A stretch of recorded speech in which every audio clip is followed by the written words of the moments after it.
Good morning all of you. मैं doctor SM. Yadav Chaudhary चरण Singh degree college से इटावा से।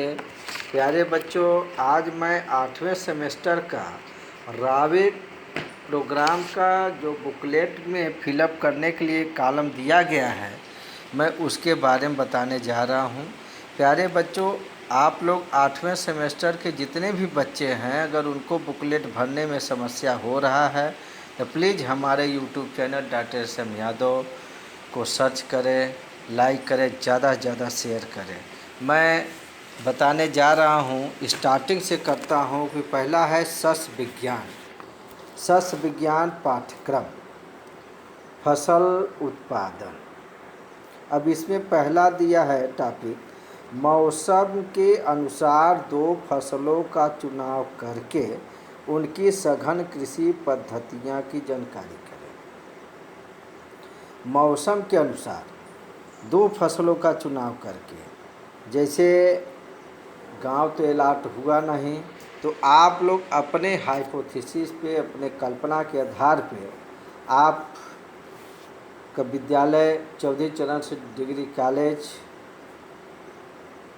हेबरा में है, बगल में रमैयापुर गांव है, झिंगुरपुर गांव है और हेबरा गांव है, चौबेपुर गांव है, मोहनपुरा गांव है। तो बच्चे, आप 4 साल यहाँ रहे तो इस एरिया में आप देखेंगे, इस एरिया में दो फसल लेना है। मौसम के अनुसार दो फसल का चुनाव करके उनकी सघन कृषि पद्धतियाँ की जानकारी करें। दूसरा, अध्ययन के अंतर्गत फसलों के कृषि क्रियाओं जो किसान करता है सूची बनाएं। तीसरा, चयनित फसलों की कृषि क्रियाओं का कैलेंडर विश्वविद्यालय संस्कृतियों के आधार पर बनाएं। चौथा, संस्कृत सघन पद्धतियों क्रियान्वित होने में समस्याओं और कार्यों का उल्लेख करें यदि हो। पाँचवा, कृषि क्रियाओं का लेखा जोखा। 6, कार का संक्षिप्त संख्या विस्तृत। ये है टॉपिक है। तो स्टार्ट करते हैं। पहला, दो चयनित फसलों का सघन पद्धतियाँ। जिस क्षेत्र में शिविर का आयोजन किया जाए वहाँ खदान की दो फसलों का अध्ययन विद्यार्थी करें। जैसे आपको मान लीजिए रमैयापुर गांव आपका अलॉट हुआ, उस गांव में दो फसल ले लेंगे। एक खरीफ सीजन का ले लीजिए धान, दूसरा रबी सीजन का ले लीजिए आप गेहूँ, या तो खरीफ सीजन का ले लीजिए मक्का और दूसरा ले लीजिए रबी सीजन का आलू। ये हो गया जिस क्षेत्र में शिविर का आयोजन। मान लीजिए आपका शिविर राय प्रोग्राम रमैयापुर गांव है, एग्जाम्पल में सुन लो बेटा, ध्यान से हमारी बालूम को सुनना, आप भरते चले जाएंगे। जिस क्षेत्र में शिविर का आयोजन किया गया है, मान लो रमैयापुर गांव है, वहाँ दो फसल लेना है, एक खरीफ सीजन का, एक रबी सीजन का। दो फसलों का अध्ययन विद्यार्थी करे जिनके फसलों के मौसम आधार पर चयनित किया जाए। मौसम मतलब खरीफ मौसम और रबी मौसम। न फसलों संबंधी सघन पद्धति कृषि प्रसार विभाग छपा कर देगा। दूसरा, अध्ययनरत फसलों की कृषि पद्धतियों की सूची। चयनित फसलों में किसान को सघन पद्धतियाँ अपनाता है उसकी सूची विद्यार्थी बनाएंगे। तीसरा, चयनित फसलों के कृषि क्रियाओं का कैलेंडर विश्वविद्यालय संस्कृति। यह सूचना अध्ययन हेतु चयन फसलों में की संस्कृति सघन पद्धतियों की सहायता कृषि क्रियाओं के कैलेंडर खेत की से लेकर कटाई व मुराई तैयार करना है। ये पृष्ठ संख्या आपका 1 पे दिया है। फिर अब 2 पे चलो बेटा। 2 पे दिया है, 2 पे दिया है चौथा पॉइंट कि संस्कृत सघन पद्धतियों के क्रियान्वित करने में समस्याएं और कारक यदि हो। फसल प्रथम, जैसे प्रथम फसल मान लो कि धान है, तो धान में अब आप समस्या लिखेंगे। तो पहला समस्या क्या लिखेंगे कि धान में पहला क्या है, पानी की समस्या है। रमैयापुर गांव एक एग्जाम्पल मान लो बेटा कि ये जो है एग्जाम्पल है, हमें रमैयापुर गांव अलॉट हुआ है कॉलेज के बगल वाला। तो मान लो अब उसमें धान आपने लिया, 2 शस्य दिया है, 2 शस्य में खरीफ सीजन में आपने धान ले लिया, रबी सीजन में आपने गेहूं ले लिया। तो संतृप्त सघन पद्धतियों में क्रियान्वित करने में समस्याएं और कारक यदि हो तो फसल प्रथम डालेंगे आप धान, और द्वितीय का यहाँ दिया है, यहाँ डालेंगे आपका प्रथम में यहाँ डालेंगे धान। धान की समस्या में पहला लिखेंगे पानी की समस्या, दूसरा क्या है नॉलेज ऑफ फार्मर की समस्या, प्रभेद की समस्या, किसान को क्या है प्रभेद की जानकारी नहीं है, तो पानी की समस्या, दूसरा प्रभेद की जानकारी नहीं है, तीसरा फर्टिलाइज़र उचित ढंग से नहीं दे रहे हैं, चौथा जो है आप न्यूट्रिएंट मैनेजमेंट से ले लीजिए। इस तरह से आपको फिलअप करना है। दूसरा फसल आपका गेहूँ, फसल द्वितीय गेहूँ हो गया। समस्याएं उसी आधार पर लिखिए कि किसान को नए प्रभेद की वैरायटी की जानकारी नहीं है, दूसरा जो है आपका यहाँ पे फर्टिलाइज़र ज़्यादा देते हैं उसकी भी समस्या है, इस आधार पे आप भरेंगे। पाँचवा है कृषि क्रियाओं का लेखा जोखा। इस उद्देश्य के लिए निम्नलिखित सूची कृषि प्रसार विभाग से दी जाएगी। कृषक का नाम, मान लो कृषक का नाम रामू है, गांव रमैयापुर, ब्लॉक सेफई और जिला इटामा। सुन लीजिए, कृषि क्रियाओं का लेखा जोखा, किसान का नाम क्या है रामू, गांव रमैयापुर, ब्लॉक सेफई और जिला इटामा।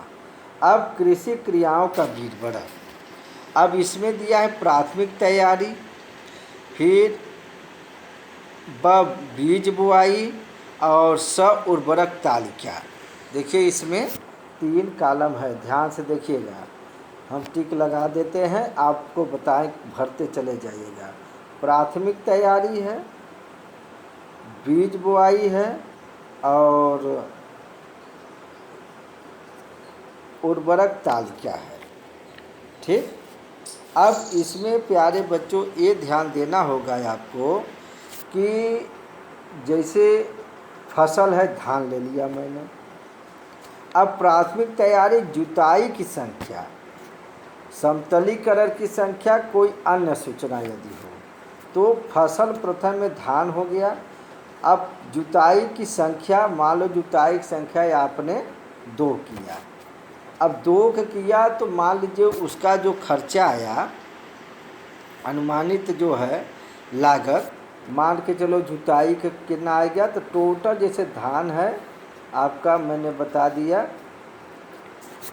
जैसे धान है 80,000 रुपया प्रति हेक्टेयर, अब गेहूँ है तो गेहूँ में आपका 40,000 फसल द्वितीय में। तो ये सब का जितना भी खर्चा आएगा, जुताई की संख्या मान लो 2,000 आया, समतल करने में 2,000 रुपया आया, कोई अन्य सूचना यदि उसमें आया 400, बीज बुआई में बीज सही की तैयारी करने में 1,000 रुपया आया, बीजोपचार में 2,000 रुपया आया, बीज दर मान लो 10,000 रुपया आया, पौधे तैयार करने की विधि में बुआई रोपाई। तो कहने का आशय ये है कि तुम्हारे जितने भी खर्चे आएंगे ये आपका इसमें नोट होगा धान वाले में, और जो भी आएगा गेहूं वाले में नोट कर देना। टोटल इसको आप इस पे लिख दीजिए। जैसे मैं एग्जाम्पल दिया 80,000 रुपया प्रति हेक्टेयर और 40,000 रुपया गेहूँ का आया है, आप देखिए मैं लिख दिया हूँ। तो टोटल इसका जो खर्चा आएगा इस खर्चों को लिखना है। ठीक बेटा, नेक्स्ट चलते हैं पेज पे। अब वही दिया है, इसी तरह से पूरा टोटली आपको मुझे पढ़ने की ज़रूरत नहीं है, जितना भी खर्च आएगा, उर्वरक देने का ढंग, अन्य खरीफ फसल खंड, निकाई गुड़ाई खरपतवार खर्च कितना आया, प्रमुख खरपतवार। अब प्रमुख खरपतवार, निकाई गुड़ाई की संख्या, ये टोटल जो आपको ये दिया है प्रथम फसल अनुमानित लागत, तो हम कह दें कि टोटल जो ये कॉलम आपका आ से लेके और आपका उपज तक, देखिए यहाँ पे उपज दिया है, उपज तक जितना भी आएगा ये सब आपको अपने आधार पे, परिकल्पना के आधार पे लिख देना है। ठीक, उसके बाद उपज, अब दाने की उपज हम बताना चाहेंगे। एक एक पढ़ने में तो रावेक बुकलेट आज पूरा हमें डालना है, तो आपको बता दें प्रमुख खरपतवार का खर्चा, निकाय गुड़ाई की संख्या, कितने निराई गुड़ाई हो रही है धान में, 3 बार कि 2 बार कि 4 बार, उसका रासायनिक बीज से खरपतवार प्रयोग किए गए रसायन का नाम आपको लिखना है कि इंडोसल्फान यूज कर रहा है कि क्लोरोफाइरिस, उसका नाम लिखिए, खर्चा जोड़ते जाइएगा। प्रयोग करने का समय, सुबह प्रयोग कर रहा है कि शाम में प्रयोग कर रहा है।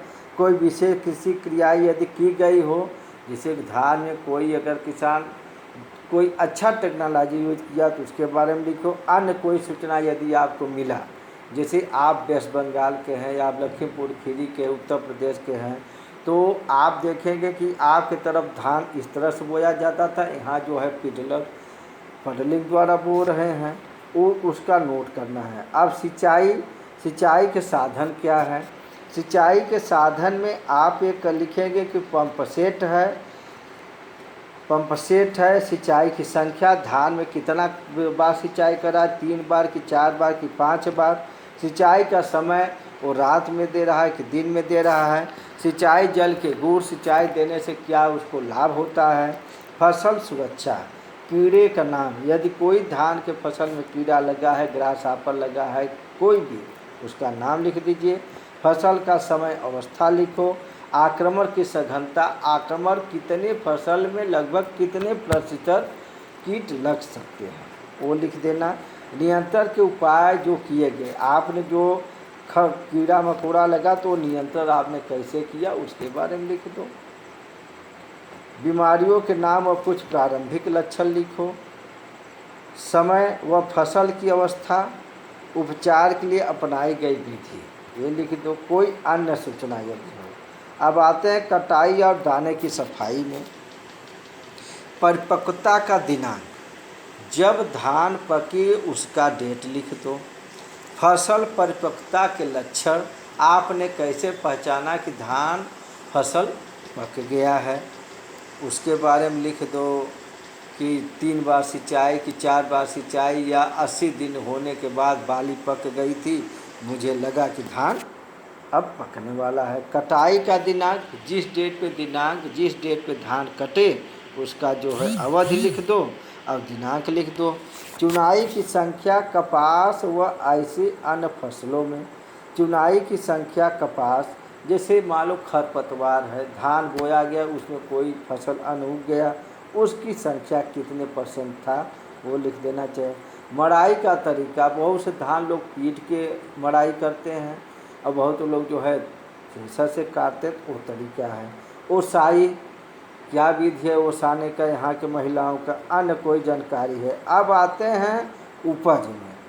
उपज में आप देखिए, उपज में दाने की उपज, अब 1 हेक्टेयर में मैं बताया हूँ आप लोग को, यहाँ पे पक्के से 4 बीघा, लेकिन यहाँ जो इटावा बेल्ट है प्यारे बच्चों, आपके 1 हेक्टेयर में 12 बीघा 12 बीघा होता है। तो मोटा मोटी मान के चलो 50 कुंटल आपका धान होगा। भूसे की उपज, जब 50 कुंटल होगा धान लिखोगे तो आपका लगभग 125 कुंटल भूसा होगा। कुल उत्पादन व्यय, अब आप कहेंगे कुल उत्पादन व्यय मतलब ये टोटल उत्पादन करने में टोटल खर्चा कितना आया। तो मान लो टोटल खर्चा मैंने 80,000 दिखा दिया हूँ, ठीक, 80,000। अब कुल आमदनी में दाना 50 कुंटल है, ये 50 कुंटल और ये 100 कुंटल। अगर हम कह रहे हैं 15 भी कुंटल प्रति यदि जाएगा धान तो 75,000 का ये हो जाएगा धान, 75,000 का धान। अब हम कह रहे हैं कि 1,000 रुपया कुंटल जाएगा तो 1,25,00,000 का ये हो जाएगा। तो लगभग आपके पास प्यारे बच्चों लगभग 2.25 लाख रुपया आपको आएगा। तो 2.25 लाख रुपया। अब शुद्ध लाभ का मतलब ये होता है कि जो टोटल शुद्ध लाभ का मतलब ये होता है कि मान लो ये टोटल खर्चा 10 रुपया आया, 10 रुपया और कुल आमदनी 30 रुपया हुआ। ठीक, 30 रुपया। शुद्ध लाभ का मतलब ये होता है कि 30 माइनस 10 20 रुपया। ठीक ना, ये होता है शुद्ध लाभ। इसको भरने में कंफ्यूजन मत होना। ठीक, फिर से एक बार हम रिपीट कर देते हैं आप लोग को ताकि आप लोग भूलें ना। ये तो मैं बता ही दिया कि इसमें 2 फसल लेना है, एक प्रथम में धान, द्वितीय में गेहूँ। ठीक, ये सब देख लेना। अब इसमें दिया है फसल प्रथम अनुमानित लागत। अब अनुमानित लागत में प्यारे बच्चों कि जो भी खर्च आए, जुताई, समतली, बीज बोआई, ये सब तमाम, ठीक, इसको आप लोग भर लेना।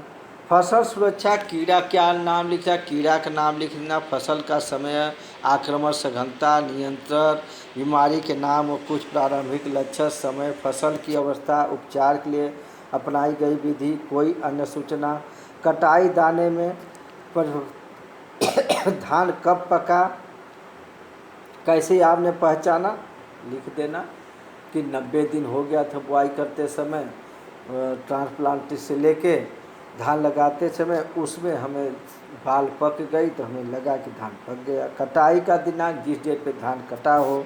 चुनाई की संख्या, कपास व अन्य फसलें कभी भी खरपतवार लग जाते हैं तो उसको भी निकाल लिया जाता है। मड़ाई का तरीका, तो मड़ाई का तरीका, ओसाई कौने बीज, जानकारी कौने बीज। ठीक बेटा, अब ये पॉइंट आता है आपका, एक पॉइंट है इसमें उपज। अब उपज में ये देखना, दाने की उपज मान लो 50 कुंटल हुआ। ठीक, दाने की उपज कितना हुआ, 50 कुंटल। भूसा 100 कुंटल। ठीक, अब कुल उत्पादन व्यय, व्यय मतलब पूरे उत्पादन पे कितना खर्च हुआ, तो मान लो 80,000। ठीक, 80,000 रुपया हुआ। अब कल्पना करो जब 50 कुंटल हमारा धान हुआ, हम कह रहे हैं कि धान 2,000 रुपया कुंटल जा रहा है, मान लो 1,00,000 रुपया इससे होगा। और भूसा 100 कुंटल है, 1,000 रुपया कुंटल जा रहा है तो 1,00,000 इससे हुआ। तो हम कह रहे हैं मिनिमम 2,00,000 रुपया हुआ। तो 2,00,000 रुपया आपके एक क्या हुआ, उपज। अब कह रहा है कि कुल आम व्यय है आपका 80,000 रुपया, आपका खर्चा आया। अब कहता कुल आमदनी, तो कुल आमदनी में लिखेंगे आप कितना, 1,00,000 और 1,00,000 2,00,000 रुपया लिखेंगे, 2,00,000 रुपया। ठीक, और इसमें से 80,000 रुपया घटा देंगे। ठीक, तो जो आएगा शुद्ध लाभ 1,20,000 रुपया, ये आएगा शुद्ध लाभ में। इसमें ये भरना होगा।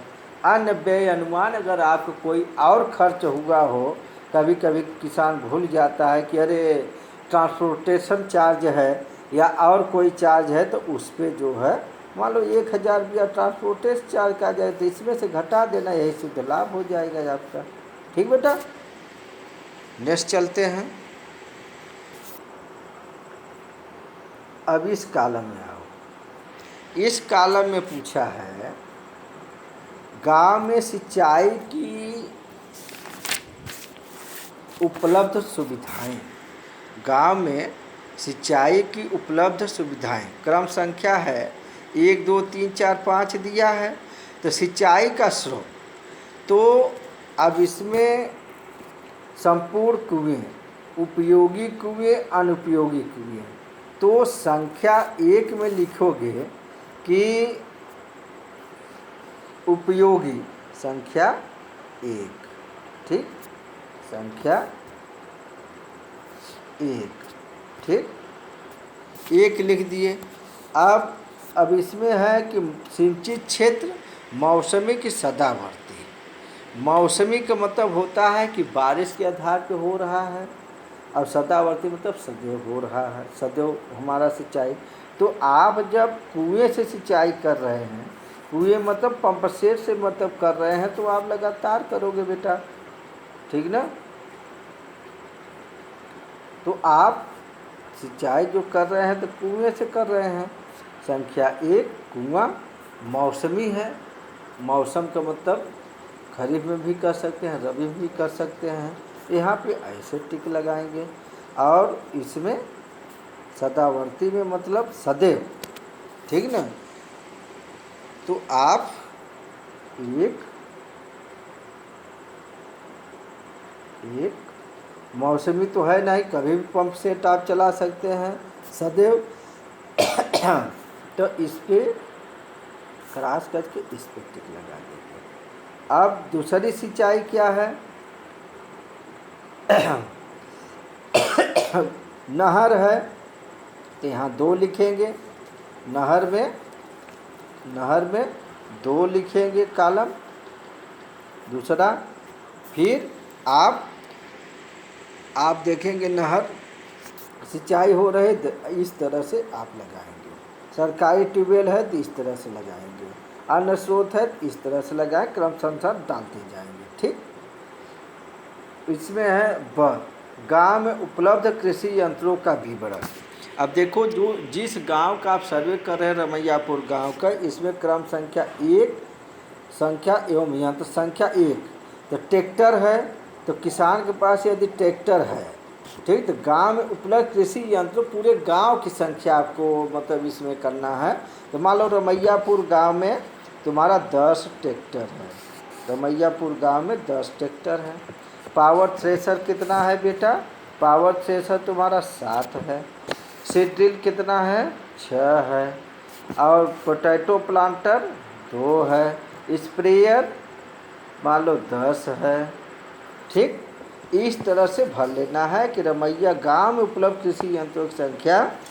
आप ट्रैक्टर 10 है, पावर थ्रेशर 7 है, सीड ड्रिल 6 है, पोटैटो 2 प्लांटर 2 है, स्प्रेयर 10 है, ठीक। और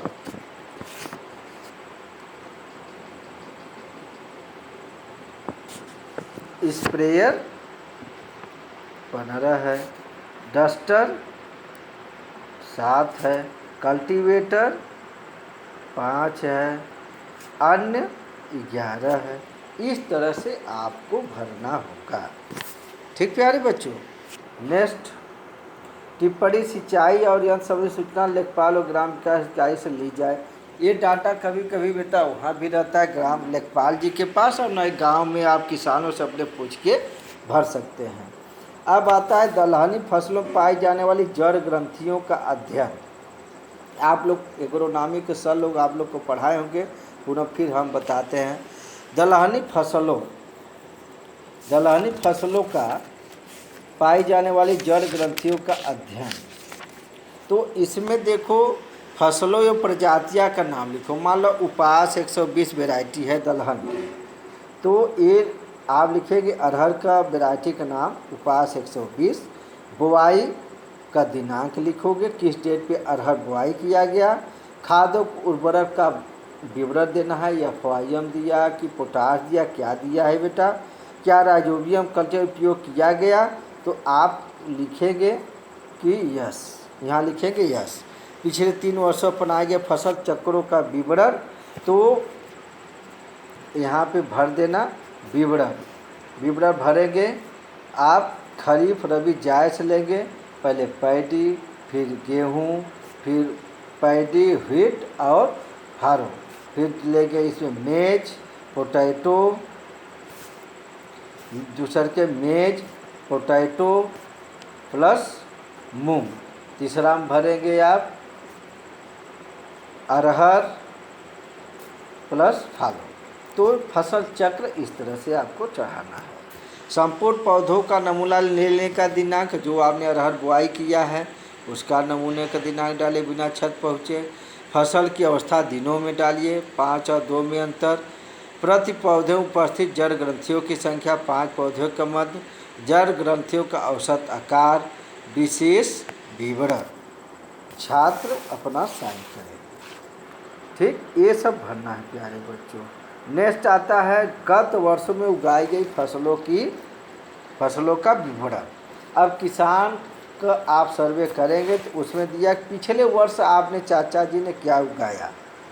तो इसमें है कृषक द्वारा गत मौसम वर्ष में उगाई गई कृषि पद्धतियाँ, मुख्य फसलें। मान लो फसल का नाम है पिछले वर्ष धान। खेत की तैयारी मतलब ट्रैक्टर द्वारा किया, कैसे किया, सिंचाई किया तो यस धान करके। तो इसमें आप वैरायटी लिखेंगे धान, और खेत की तैयारी में आप लिखेंगे यस। इस तरह से सिंचाई इस तरह से करेंगे। फिर उसके बाद जुताई की संख्या आप लिखेंगे मान लो 3। ठीक, उसके बाद फसल का कुल क्षेत्रफल एकड़ प्रति हेक्टेयर, तो इसमें आप लिखेंगे फसल का कुल क्षेत्रफल एकड़ प्रति हेक्टेयर मान लो 4 एकड़ प्रति हेक्टेयर। प्रजातियाँ में पहला लिखेंगे धान बुआई कर रहे हैं तो पहला लिखेंगे वंदना वैरायटी, फिर अभिषेक वैरायटी, फिर नरेंद्र देव, फिर उसके बाद आपका CSC धान। इस तरह से 4-5 वैरायटियाँ आप इस पर लिख देंगे जितना आप किसान बताएं। बीज दर क्या है, बीज दर में 100 kg प्रति हेक्टेयर। ठीक ना। पौधे से पौधे दूरी जो किसान बताया है, पौधे से पौधे दूरी चाहे से 25 सेंटीमीटर टू 50 सेंटीमीटर, चाहे 30 से चाहे 60, जो बताया दूरी लिखना है। बीज उपचार, रसायन का नाम आपको लिख देना है। बीज उपचार में प्रति किलो मात्रा आपको लिखना है, विधि लिखना है। गोबर की खाद का प्रयोग, गोबर की खाद का प्रयोग वो कर रहा है तो कितना कुंटल में किया, कितना मात्रा में किया, कैसे विधि से किया, देने का समय, वो सब लिख देना है। उर्वरक का प्रयोग, प्रारंभिक मात्रा, वेसल डोज। उर्वरक का नाम लिखिए, NPK है कि क्या दिया है, उर्वरक की मात्रा लिखना है। उर्वरक का नाम NPK, मात्रा 100 kg प्रति हेक्टेयर। ठीक, फसल खड़ी फसल में कितना दिया, मात्रा कितना दिया, ये सब आपको। बीमारी का नाम लिखना है कि धान में कौन सी बीमारी आई है, 1-2 वो लिख दो। प्रयोग किए गए रसायन का नाम लिखना है, रसायन की मात्रा, 100 लीटर प्रति पानी, घोल, ये सब पूरा लिखना है प्यारे बच्चों। फिर नेक्स्ट कीटनाशक रसायन का नाम लिखना है, कीट रसायन प्लस 100 लीटर पानी में लिखना है, घोल की मात्रा लिखना है, अन्न अपनाई गई पद्धति। उपज लिखना है, मुख्य उत्पाद लिखना है, उपज कितना हुआ, मुख्य उत्पाद, अन्न उत्पाद। आप लिखेंगे मुख्य उत्पाद में धान, अन्न उत्पाद में मान लो कोई साइड में मक्का उक्का बुआई कर लिया हो। कृषक से ग्रहण करने वाली अतिरिक्त सूचनाएं, कृषक ने क्या बताया आपको कि साहब मैं 3 सिंचाई ज़्यादा करता हूँ धान में, इस तरह से सूचना दे दिए। गत 3 वर्ष से ली गई। अब आता है कि खरीफ, रबी और जायद फसल क्षेत्रफल। अब देखो किसान के पास मान लो 4 बीघा खेत है, असिंचित और सिंचित। तो सिंचित में फसल, खरीफ फसल में एक वर्ष में, ठीक, फसल गेहूँ, क्षेत्रफल कितना है, मान लो एग्जाम्पल में एक वर्ष में यहाँ पैडी लगाया, ठीक, कितना, 1 हेक्टेयर। ठीक। 2 वर्ष में एक खाली रख दिया, तीसरे वर्ष में मक्का लगाया 1 हेक्टेयर में, ठीक। फिर उसी तरह से सिंचित है, सिंचित भी है, तो ये तो आपका असिंचित वाले में आप अरहर भी कर सकते हैं, अरहर, ठीक। सिंचित वाले में आप धान कर दीजिए 1 हेक्टेयर, फिर खाली कर दिया, फिर मक्का लगा दिया। इसी तरह से आप देखेंगे कि 1 हेक्टेयर 2 हेक्टेयर किसान का 2 हेक्टेयर है, दोनों हेक्टेयर बोता है। वही चीज़ रबी फसल का जो आएगा आपका फसल उसको देना है। इसी तरह से क्षेत्रफल उसका आप जोड़ते जाइए, फसल का नाम जायज़ में करते जाइएगा, ठीक बेटा। असिंचित में अरहर जो सिंचाई न किया जाए, ऐसी फसल उगाया जाए जो सिंचाई न किया जाए, उसका नाम लिखना है। 1 वर्ष में कितना बोया, दूसरे वर्ष में कितना एरिया में बोया, तीसरे वर्ष में, ये सब देना है। 12वां है गत वर्ष में उगाई गई मिश्रित फसल। मिश्रित फसल जैसे अरहर के साथ बाजरा बुआई कर दिया। मुख्य फसल क्या किया, धान अलग से ले लिया, ठीक। ये मिश्रित फसल हो गया आपका, ये मिश्रित फसल हो गया। जैसे अरहर और बाजरा मुख्य फसल, धान। अब वर्षा आश्रित पे कितने मतलब हैं, तो यहाँ पे लिखेंगे मान लीजिए 2 हेक्टेयर वर्षा आश्रित है और सिंचित में 2 हेक्टेयर है, ये लिख देंगे। फिर अन्य फसल का नाम, इसी तरह से पिछले 2 वर्षों में ली गई अन्य फसल खरीफ और रबी का। फिर अब फसल रसायन का नाम, मात्रा, प्रयोग का समय, खरपतवार। मान लो धान है प्यारे बच्चों, अब धान को हम लेके चल रहे हैं, धान है मान लो, तो धान में मान लो हम रसायन इंडोसल्फान यूज कर रहे हैं, ठीक। मात्रा 10 kg। प्रयोग का समय इवनिंग या डेट डाल देना। उसके बाद खरपतवार, अब धान में जो भी खरपतवार पाया जाता है, घास फूस जो भी, वो लिख देना है। इसी तरह से मक्का में, गेहूं में, अन्न में जितने भी आए, इस तरह से आपको हर फसल का विवरण देना है। रसायन का नाम, मात्रा, प्रयोग का समय। नेक्स्ट है मृदा। अब आप जानते हैं कि मृदा कितने प्रकार का होता है। वो जिस एरिया में आप दोमट मिट्टी, ये सब आपको देना होगा। आय के प्रक्षेप विभिन्न प्रकार मृदा है, उनका क्षेत्रफल लिख देना, 2-3 हेक्टेयर लिख देना कि सैंडी सॉइल है कि लोमी सॉइल है, ये सब लिख देना। मृदा का नाम लोमी सॉइल, सैंडी सॉइल, अपना 2-3 लिख देना, प्रकार लिख देना, क्षेत्रफल कितने हैं, ठीक ना। आय के प्रक्षेप में कोई समस्या ग्रसित मृदा है या नहीं, तो लिख देना नहीं पे टिक लगा देना। उस मृदा के किस्म बताएं। अब उस मृदा के किस्म जो धान में बो रहे हैं, सैंडी, लोमी है, एक आध 2 वैरायटी बता दीजिएगा। वंदना है, अभिषेक है, CSA धान है, नरेंद्र देव धान है। ऐसी मृदा सुधार है तो अब तक क्या तरीका अपनाया। अब ऐसी तरीका अपनाने के लिए आपको जिप्सम दिया गया, FIM खाद दिया गया, इस तरह सुधारने का तरीका है। विभिन्न दलहनी फसलों की गई राइजोबियम कल्चर किस्म बताए, फसल का नाम, कल्चर का नाम बताना है। फसल आपने मान लीजिए कोई गेहूं बोया, तो यहाँ पे आप जो है कोई कल्चर का नाम बता दीजिएगा। जेटोबैक्टर आपने यूज किया कि राइजोबियम आपने यूज किया, ये सब आपको बताना है।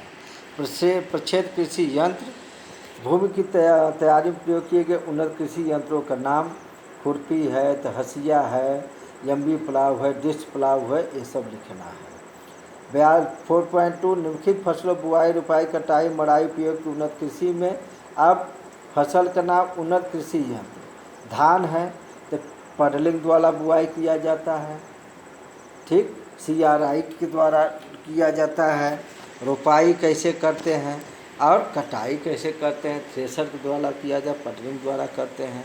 इसी तरह से बेटा जितने फसल दिए हैं इसमें आपको पढ़ना है। ठीक। नेक्स्ट, प्लांट का नाम। प्लांट का नाम आपको देना है और प्लांट का आकार, प्लांट लगाने का वर्ष, वर्तमान चालू दशा, संतोषजनक, असंतोषजनक। घरों में अनाज भंडार की बनावट बताएं। अनाज की किस्म, जैसे आप गेहूं रख रहे हैं, धान रख रहे हैं, अनाज भंडारण की बनावट क्या है। बहुत लोग भूसा रख के ऊपर मचान रख के तब अनाज रखते हैं। बहुत लोग अनाज में जो है दवाइयाँ मिला के रखते हैं, वही सब उसके बारे में लिख देना है। कौन सी वनस्पतिक वृद्धि प्रोपोगेशन विधि अपनाई गई। फसल का नाम, वृद्धि विधि। तो अब इसमें प्रोपोगेशन विधि अपनाई गई, तो कोई नहीं अपनाया गया तो यहाँ नो कर देना। कोई अगर अपनाया गया है तो ठीक है, ना तो यहाँ पे क्रॉस कर देना। नेक्स्ट, पौधों में वृद्धि हेतु कौन सा हार्मोन प्रयोग किया गया। अगर यूज किया है तो लिख देना, नहीं तो प्यारे बच्चों क्रॉस कर देना। फसल का नाम, हार्मोन का नाम। हार्मोन जैसे जिब्रेलिन, एथिलीन, ये सब आपने पढ़ा, उसको दे देना। ठीक प्यारे बच्चों।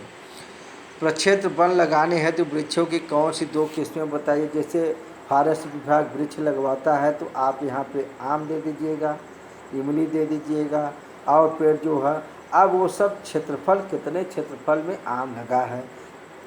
पौधों की संख्या 10 लगा है, 5 लगा है।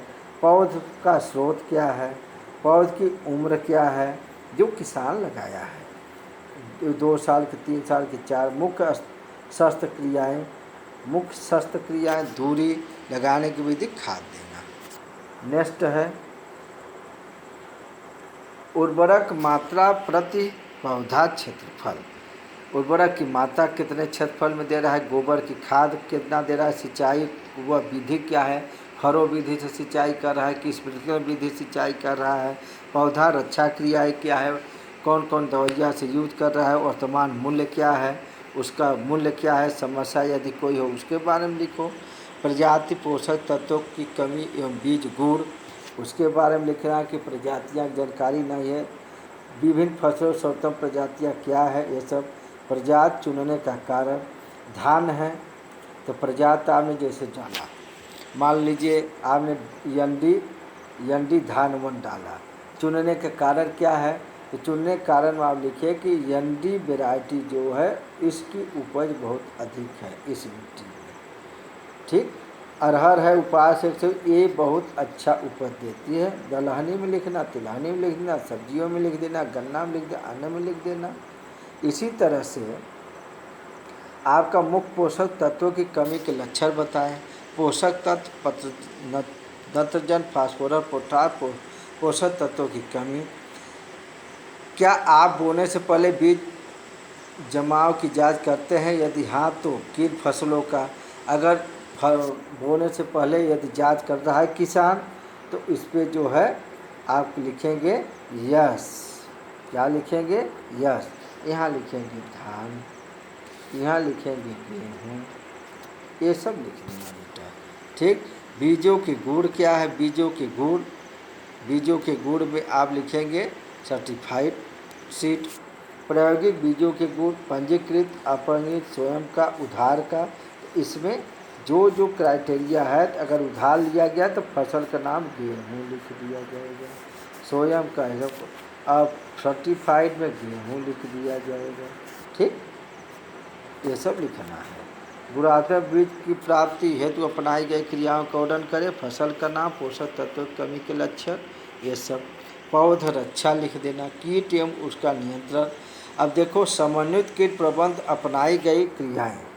फसल में जैविक उत्पाद, यांत्रिक प्रकाश, पिजड़ा, फेरोमोन जाल, जाल वाली फसल, जैविक मादा, अवरोधी प्रयास, रसायन। अब इसमें ये लिखना मुख्य फसलें धान, जैसे जैविक, जो भी जैविक वो यूज किया, जैविक उत्पाद, उसका नाम लिख देना। किस यंत्र से किया था उसका नाम लिख देना। या तो नहीं लिखना है, धान उपयोग किया तो आप उत्पाद में, यांत्रिक में, पिजड़ा में नहीं, फेरोमोन नहीं, इस तरह से कर देना। और जाल वाली नहीं, ठीक, नहीं, जैविक माध्यम यस, अवरोधी प्रजाति यस, उसके बाद रसायन, यस, इस तरह से कर देना। सभी फसल का इस तरह से भर लेना, इस सभी फसल का इस तरह से आपको भरना है। अगला, भंडारण कीटों का नियंत्रण मैं बता चुका हूँ। फसल का नाम, प्रतिवर्ष हानि का परिणाम। जैसे गेहूँ है तो 100 कुंटल में 10% से लेकर 12% गेहूँ जो है आपका प्रतिवर्ष हानि हो जाता है। तो एक किसान को देना है तो उस भंडारण में लिख देना कि 100 कुंटल गेहूँ तो आपका भंडारण में हमारे कीट इतना खा जाते हैं। ठीक, उसकी संख्या आपको लिख देना है। ठीक, 100 पे मान लो 10 केजी भंडारण कीट दीमक है किसके द्वारा, ये सब लिख देना। उसके बाद नियंत्रण विधियाँ, आपने दवाई डाला कि क्या डाला, ये सब के बारे में इसी तरह से पूरे फसल के बारे में आपको लिखना है। नेक्स्ट, रोग और उसका समन्वित नियंत्रण। फसल का नाम, जैविक उत्पाद, यांत्रिक, रसायन, फसल चक्र, ये सब देना है। चौथा, कृषि व्यवसाय में उत्पादन व्यय। करा कृषि व्यवसाय में उत्पादन व्यय कितना खर्च आया, जो मैंने पहले बताया। गत एक वर्ष में परिवार में आय प्राप्त की उपज साधन जून से मई तक, जून से लेके मई तक 12 महीने का विवरण देना है। किसान का व्यवसाय कि कहना है कि क्षेत्र की फसलें जैसे अनाज है, दलहनी है, तिलहनी, अन्य है। तो उत्पादन व्यय और सकल आय और कुल आय। तो मैंने बताया था कि मान लो प्यारे बच्चों, ठीक, एक एग्जाम्पल में ये जितने भी फसल हैं, ठीक, अलग अलग हेड में जो दिया गया है, थोड़ा बड़ा कर देते हैं। ये जितने भी फसल हैं, ठीक, इन फसल का मान लो खर्च हमारे पास टोटल फसल ये सब करने का, अनाज का उत्पादन व्यय खर्च, दलहनी का, तिलहनी का, आप लोग किसान के बच्चे समझ रहे। मान लो इसका आया 4 लाख रुपया, 4 लाख। सकल आय हमारा कितना आया, 16 लाख। ठीक, अब इस कॉलम में कह रहा है कुल आय। तो मैं पिछला बताया था कि कुल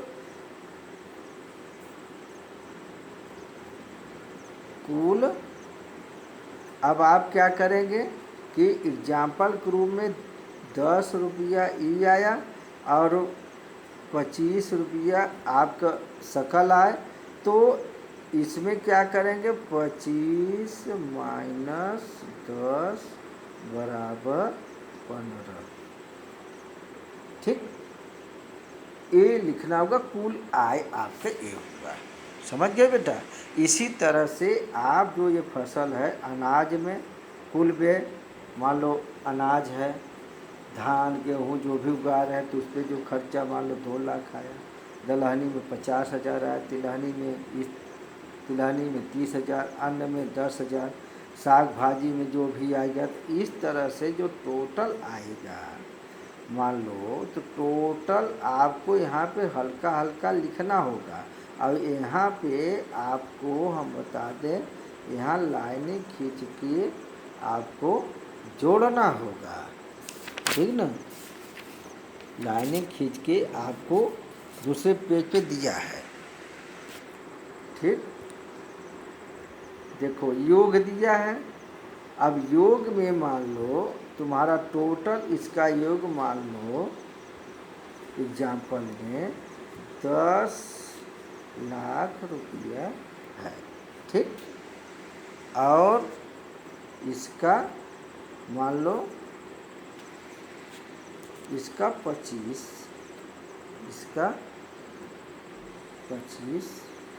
लाख रुपया है। और अब घटाओगे 25 माइनस 10 जो आएगा 15, वही होगा। ठीक बेटा। और लास्ट पेज इस पर नहीं है, पढ़ देते हैं। विभिन्न कार्यों में पारिवारिक सदस्यों की सहभागिता। तो सहभागिता में पारिवारिक सदस्य दिया है। विभिन्न व्यवसायों के व्यक्त किया गया समय, फसलोत्पादन, पशु, कृषि व्यवसाय के अतिरिक्त निर्णय लेने की अवधि। परिवार का मुखिया, जैसे बेटा तुम्हारा कंबाइंड परिवार है तो कह रहा है कि विभिन्न कार्यों में परिवार सदस्यों के सहभागिता। परिवार का मुखिया है वो भी खेती बाड़ी करता है, अन्य पुरुष भी सदस्य करते हैं, अन्य स्त्री भी करती है 18 से 35 वर्ष। तो मान के चलो कि फसल में ये लोग टोटल जो है आपके मुखिया 1, बच्चे 4 और सदस्य 6, इसे मिला के टोटल 6 4 10 11 हो जाएंगे। पशु से भी आ रहा है, ठीक। उसका कुल व्यवसाय के अतिरिक्त मान लो डेयरी ओरी खोला है, फिर निर्णय लेने के बाद ये सब भर देना है। फिर विभिन्न व्यवसाय में उत्पादन प्राप्त की समस्याएं। विभिन्न व्यवसाय में उत्पादन प्राप्त की समस्याएं।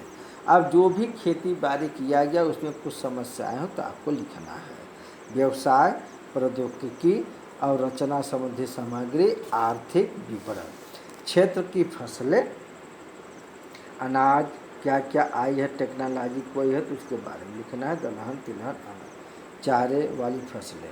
16वां है कि उत्पाद विक्रय हेतु विपणन स्रोत गत 1 वर्ष में।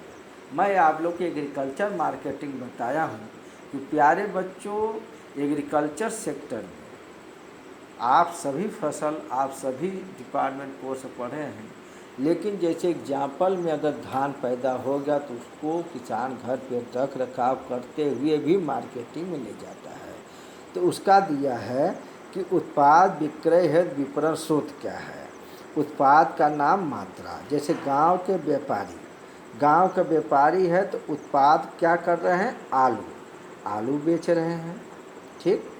तो आलू यहाँ लिखेंगे। फिर बिचौलिया, अब बिचौलिया भी है, ठीक, तो बिचौलिया का नाम लिखेंगे। थोक विक्रेता, यस, और उत्पादन सहकारी समिति, यस, और बाहरी एजेंसी, यस, अन्य, यस। मात्रा, अब मात्रा देखो, उत्पाद क्या है, आलू है तो मात्रा क्या हो गया, मात्रा में आलू मान लो फसल है तो मात्रा में आप लिखेंगे यहाँ पे 100 कुंटल। फिर बिचौलिया, अब क्या रेट लिया उस रेट यहाँ पे लिखेंगे, ठीक। ये सब करना पड़ेगा। नेक्स्ट है, क्या आप उत्पाद की श्रेणी वर्गीकृत करते हैं या नहीं, यदि हो हाँ तो किस उत्पाद से का वर्गीकरण किया गया है। तो उत्पाद का वर्गीकरण का मतलब ये होता है प्यारे बच्चों कि जैसे आलू है तो आलू किसान बुआई किया तो क्या आलू का वो बना के चिप्स बना रहा है, प्रोडक्ट बना रहा है, क्या ऐसा कोई है तो उसका नाम लिखिए उत्पाद का। नहीं है तो इसको आप क्या करेंगे, क्रॉस कर देंगे। उसके बाद लास्ट है पेज, कार्य की संक्षिप्त व्याख्या, अगर आवश्यक हो तो साथ में कागज नथी करें। इसका मतलब ये है प्यारे बच्चों कि जो भी कार्य आपने किसान के द्वारा किया, जो भी सर्वे किए, तो क्या ये किसान का जो विवरण है आपको कैसा लगा, इसी पेज पे आपको लिख देना है कि मैं रमैयापुर गांव में फलाने किसान का सर्वे किया, उनका जो है खेती बाड़ी बहुत अच्छा रहा। आप अपना हस्ताक्षर 4-5 पॉइंट लिख देना, हस्ताक्षर करना, परीक्षक अपना आख्या करके लिखेगा। मैं प्यारे बच्चों पुनः फिर बताना चाहूँगा कि मैं डॉक्टर सुमंगल यादव, चौधरी चरण सिंह डिग्री कॉलेज से इटावा से। प्यारे बच्चों, मैं रावे प्रोग्राम का बुकलेट का अभी सस्य विज्ञान पाठ्यक्रम मैं अपलोड किया हूँ। प्यारे बच्चों, हमारे द्वारा जो भी निर्देश दिया गया है अगर आप लोग को अच्छा लगा हो तो प्लीज़ आप लोग हमारे YouTube चैनल पे कमेंट करना और हमारे YouTube चैनल को ज़्यादा से ज़्यादा लाइक करना, सब्सक्राइब करना, शेयर करना। जब बच्चों का कमेंट आएगा कि हाँ सर बहुत अच्छा समझ में आया, हम लोग फिलअप कर लेंगे आपके बताने के अनुसार पे, तो मैं अगला वीडियो सेंड करूँगा एनिमल हस्बेंड्री का। मैं अगला वीडियो अपलोड करूँगा आपके स्लाइड एनिमल हस्बेंड्री का, पशुपालन एवं दुग्ध विज्ञान का।